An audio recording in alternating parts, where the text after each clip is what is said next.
You're back with America's Forum on Newsmax TV. I'm J.D. Hayworth. And I'm John Bachman. And sticking around with us for some more on the story and developments in the Ukraine is Lieutenant Colonel Oliver North, joining us by phone. And Colonel, I wanted to do a quick update real quick, because while we were doing the interview, there were some developments in the story.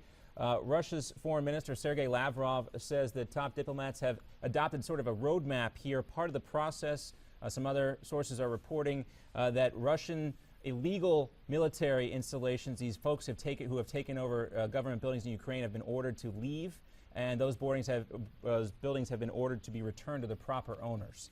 And so that's the update right now. It appears, at least if you believe what these sites are saying, that there's been some advancement, some development in the peace process, the diplomatic solution, but we should still be skeptical at the same time.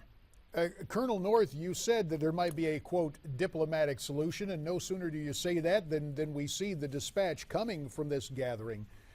But when we take a look at the Russian Federation today, and we take a look at Vladimir Putin, the KGB apparatchik, now back in such a powerful position, is this just a variation on what we used to see the Soviets pull so often in terms of a song and dance internationally, and then realpolitik and the use of force in another way, far from the roar of the grease paint and the smell of the crowd? Well, of course. And you know, J.D. and John both, I mean, what you also saw take place here in the last 72 hours is the third launch of a new intercontinental ballistic missile multiple warhead system. That, the Pentagon's answer is, well, we knew about it in advance. Well, actually, what they really knew about it is about 12 hours in advance, because they had to post the NOTAM, the notice to airmen, that certain stuff might be flying through the airspace. And that's the only way that our intelligence services had any advance notice of this at all.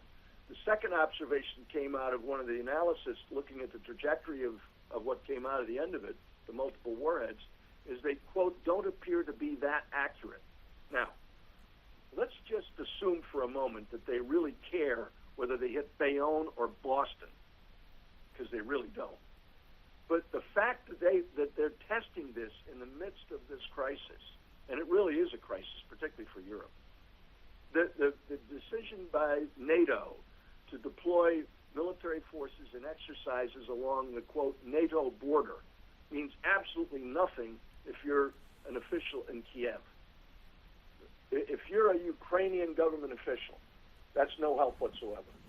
What we should be doing is providing military hardware, I'm not saying American troops, with the advisors necessary to train them how to use it. Because the rest of Ukraine is still threatened.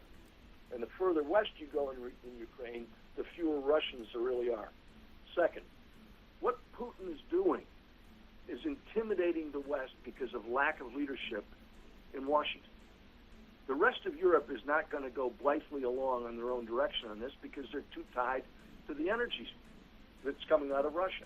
And the idea that Americans really need to be exporting natural gas, which would be wonderful, is a terrific idea, but you're talking 18 to 30 months to get the infrastructure up. And there again is the bugaboo of time. It truly is a four-letter word, Colonel North, because we're out of it right now. We look forward to having you back again real soon for more perspective on what is transpiring internationally. Stay tuned. The second hour of America's Forum is coming right up.